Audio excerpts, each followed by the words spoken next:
جی صدف، state bank کا شرح سود 12% پر برقرار رکھنے کا اعلان ہو چکا ہے، مانیٹری پالیسی کا اعلان ہو چکا ہے، اسٹیٹ بینک کا شرح سود 12% پر برقرار رکھنے کا اعلان۔ ٹھیک ہے، تو یہ ہم آپ کو اس وقت اپڈیٹ دے رہے ہیں، تازہ ترین اسٹیٹ بینک کا شرح سود 12% پر برقرار رکھنے کا اعلان، اور ظاہر ہے اس کے اثرات اور امپیکٹ اس حوالے سے بھی ہم آپ کو بعد میں آگے آنے والے وقت میں بھی بتائیں گے، لیکن ہم یہ دیکھ رہے ہیں تھرو آؤٹ ایک معیشت کے حوالے سے جو خبریں آ رہی ہیں اس میں ہم ایک کنسسٹنسی دیکھ رہے ہیں، اور جس طریقے سے جو 100 انڈیکس ہے وہ بیہیو کر رہا ہوتا ہے، مثبت رجحان وہاں پایا جا رہا ہوتا ہے، تو اسٹیٹ بینک کا شرح سود 12% پر برقرار رکھنے کا اعلان۔ اور ہمارے ساتھ خاقان نجیب موجود ہیں، ان سے بات کر لیتے ہیں۔ Thank you so much doctor Khaqan Najeeb ہمیں جوائن کرنے کے لیے۔ تھوڑا سا ہمیں گائیڈ کیجیے گا، اسٹیٹ بینک کا یہ فیصلہ شرح سود 12% پر برقرار رکھی جائے گی،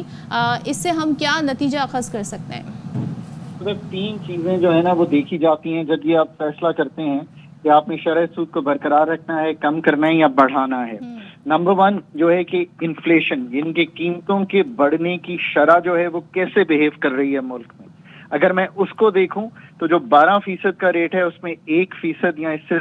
زائد کی کمی جو ہے وہ ممکن تھی، اس لیے کہ جو سی پی آئی اس وقت ہیڈ لائن انفلیشن ہے وہ 6% سے بھی کم ہے۔ پہلے جو ہمارے پاس 8 ماہ کا ڈیٹا ہے پلس جو اس ماہ کا ڈیٹا ہے وہ تو 1.5% ایئر آن ایئر بڑھی ہے، تو میں کہوں گا کہ کم کر دینا چاہیے، روم ٹو کٹ موجود تھا۔ نمبر 2 آپ یہ دیکھتے ہیں کہ ملک کی جو گروتھ ہے، یعنی کہ جو شرح نمو ہے وہ کیسے بیہیو کر رہی ہے، that's the second thing you must look at. اگر اس کو بھی ہم دیکھیں تو 0.9% کی گروتھ آئی ہے پہلے کوارٹر میں، وچ مینٹ جو جولائی سے ستمبر تک چلا، اور اگر لارج سکیل مینوفیکچرنگ کو میں دیکھوں تو وہ بھی نیگیٹو ہے،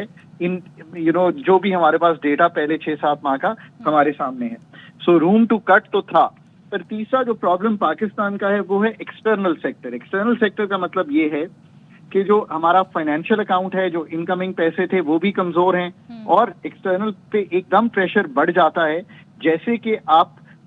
شرح سود کو اگر کم کریں اور ایکٹیویٹی کو کھولیں۔ تو جو اس وقت کا ڈیسیجن ہے وہ آئی تھنک لیننگ اس چیز پہ ہے کہ جو